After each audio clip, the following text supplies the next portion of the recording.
Video ng emosyonal na lolo na nakatanggap ng regalo mula sa kanyang apo, kinaantigan ng netizen. Bakit? Alamin. Isang lolo ang hindi napigilang umiyak kahit na hindi pa nito nakikita ang regalo sa kanya ng kanyang apo nung Pasko.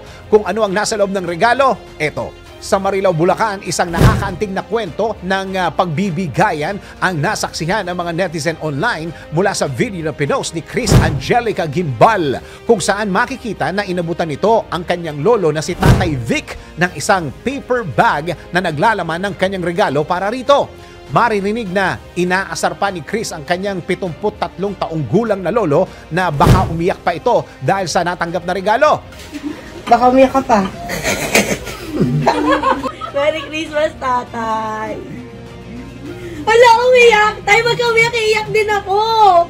At hindi nga nagtagal ay maririnig na sa video mismo ang paghikbi ng matanda. Agad namang nilapitan ni Chris ang kanyang Tatay Vic at binigyan ito ng mainit na yakap habang binabati ng Merry Christmas. Makikita rin sa video na kahit anong pilit ni Chris na labanan ang kanyang emosyon ay hindi pa rin ito nagawang mapigilan ang kanyang pagluha. Sa isang pahayag, sinabi ni Chris na lumaki siya sa kanyang lolo at lola. Kaya naman, ngayong meron na siyang sariling trabaho, gusto na niyang maibigay sa kanyang lolo ang mga pangangailangan nito. Dagdag pa ni Chris, ang kanyang lola raw ay pumanaw bago pa siya magkaroon ng sariling trabaho.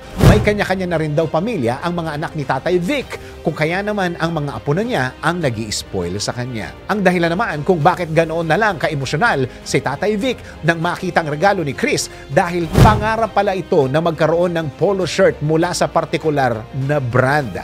Ikinatuwa naman ng mga netizen na nakapanood ng video at meron pang nakiiyak kay Tatay Vic, habang ang iba naman ay nagbahagi pa ng kanilang mga kwento at alaala kasama ang kanilang mga lolo at lola. Ikaw, isa ka ba sa mga naantig sa video na ito?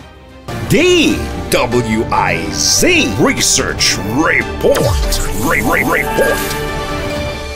Thanks for watching. Ito po ang Aliw Broadcasting Corporation stations DWIZ 882, DWIZ News FM Regional, Home Radio 97.9, DWIZ News TV at Aliw Channel 23 nationwide. Kami po'y nagbabalita ng tama, naglilingkod ng tama. Like, subscribe, and follow.